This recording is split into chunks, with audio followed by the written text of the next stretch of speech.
Should I buy a 380 pistol or a 45 because my husband says it has great stopping power? Should I buy a medium or compact size handgun? These are just a handful of valid questions I always hear from my students when they are ready to purchase a firearm to carry concealed. Perhaps you have a long list of questions as well, and Carrie Lightfoot is here to help.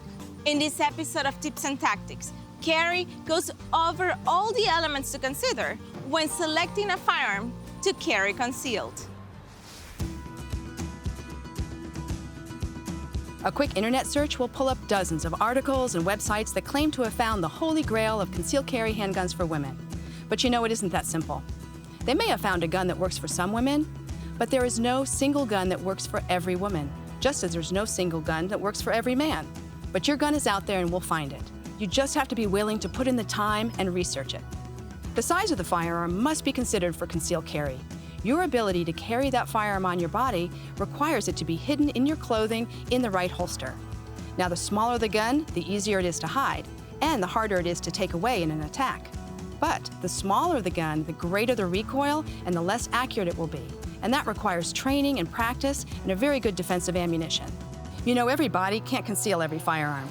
For example, a 32A bust, a Glock 19, and a bra holster, well, that's an impossible combination. Your body's size, its shape, and the clothing styles that you wear all must be considered. You also want to think about your hand strength or physical limitations, or if you have a sensitivity to recoil. And if you have your heart set on carrying in a particular holster in a particular location, do your research first. You want to make sure that that holster is available in the gun that you select. Now, there are two types of firearms. There is a revolver and a semi-automatic pistol. Deciding on which one is right for you will depend on your unique preferences. Now, each of these have their own set of characteristics, advantages, and disadvantages. Knowing which one is right for you will depend on how you rank or prioritize these differences. When it comes to caliber, the best caliber for you is the one that you can shoot comfortably and accurately. Now, most agree that the smaller calibers, such as 22 or 32, just aren't powerful enough to stop an attacker. And in my opinion, a larger caliber is a necessity more than a choice.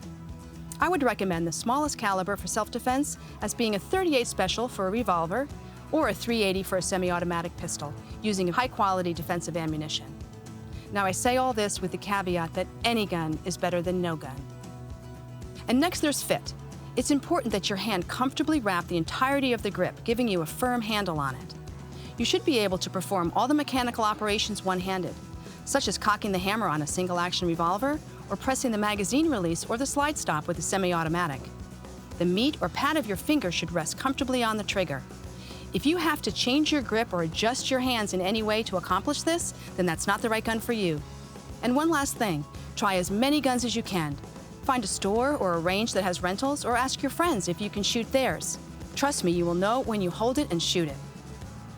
If you take anything away from this video, let it be this: your gun is for you to select, period. Husbands, store clerks, and family members, they mean well, but none of them can know what is exactly the right gun for you. Just like shopping for a pair of shoes or a bra, only you can tell if it fits and it's comfortable and it's right for you. By following a few simple guidelines, you will not only find the right gun for you, the individual woman that you are, but you will do it with confidence. Carrie is right. Not everybody can conceal every firearm. I am a petite woman, and even though I use a double-stack 1911 that shoots 40 caliber in competitions, for concealed carry, I rely on my 380 compact pistol.